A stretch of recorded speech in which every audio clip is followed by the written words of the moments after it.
Congress party has written to Facebook CEO Mark Zuckerberg for the second time in a month, asking the company what steps were being taken on repeated allegations about the global social media giant's unit in India being biased towards the BJP.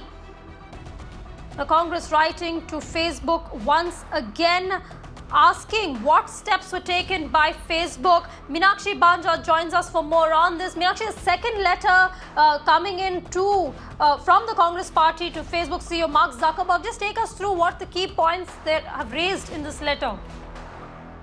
Well, that's right. This is the first time the Congress is cutting through the chase. It is not addressing any communications to Facebook India office bearers, but like you rightly mentioned, this is the second time Congress in charge organization, Mr. K.C. Venugopal, is addressing Mark Zuckerberg directly, where he's going on to draw the attention of Mr. Zuckerberg to this article that has appeared in the Time magazine, which is dated the 27th of August, which purportedly reveals more information and evidence of alleged biases and a quid pro quo relationship of Facebook India with the ruling Bharatiya Janata Party. That is what Mr. K.C. Venugopal is saying in this letter, which is dated the 29th of August, which we are in possession of.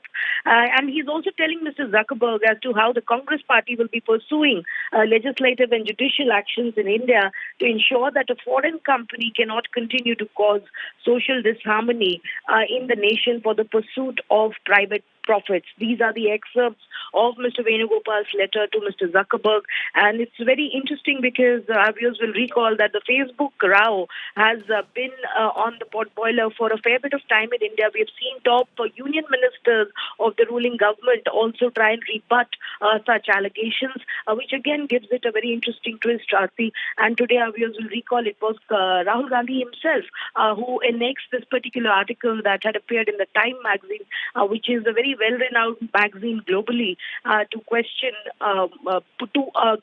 more the actions of Mr. Zuckerberg.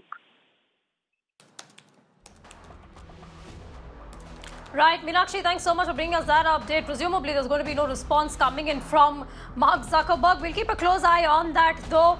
For now, we have some more breaking news coming in.